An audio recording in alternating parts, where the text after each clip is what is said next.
В эфире «Актуальное интервью», в студии Валерия Наумова. Здравствуйте. 14 и 15 апреля текущего года в городе Новосибирске прошел гражданский форум сообщества Общественной палаты Российской Федерации под девизом «Стабильность и защита. Векторы новой социально-экономической политики». В рамках 11 тематических блоков участники форума обсудили вопросы социальной помощи гражданам России и беженцам Донбасса, развития импортозамещения и патриотического воспитания молодежи. О работе форума расскажет гость студии Лена Ефремова, член Общественной палаты Российской Федерации, заместитель председателя Общественной палаты Республики Саха-Якутия. Лена Павловна, здравствуйте. Добрый день. Россия оказалась под прессом санкционного и информационного давления. Какие цели преследуются нашими противниками? Надо сказать, что основная цель противников заключается в дестабилизации ситуации в нашей стране.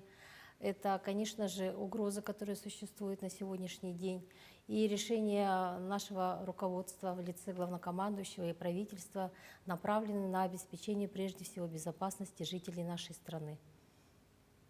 В рамках форума важной темой обсуждения стала роль гражданского общества в развитии импортозамещения. К какому мнению пришли участники данного форума? В условиях существующих угроз на форуме сообщества в городе Новосибирска были рассмотрены вопросы импортозамещения, это развитие внутреннего рынка, это развитие тех предприятий и тех организаций, которые будут развиваться в условиях существующих санкций.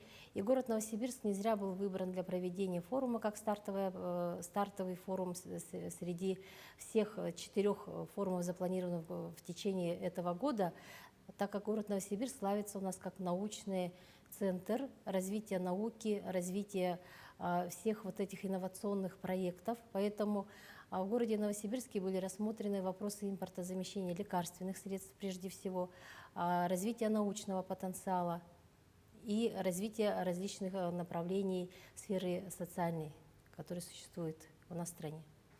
Наша республика одна из первых откликнулась на призыв о помощи беженцам из ДНР и ЛНР. Какая работа уже проделана и что еще можем сделать нуждающимся в поддержке гражданам республики? Общественная палата Республики Саха-Якутия одна из первых откликнулась на призыв о помощи.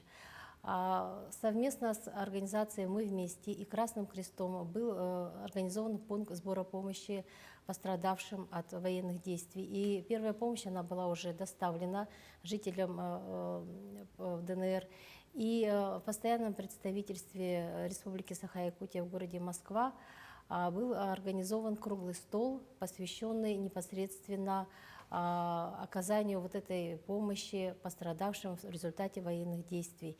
И наша общественная палата, наши лидеры, активисты активно включились в призыв о помощи, в том числе оказание не только гуманитарной помощи, но и, например, есть у нас практика написания писем детьми тем солдатам, которые сейчас воюют, непосредственно защищая нашу безопасность, обеспечивая нашу безопасность.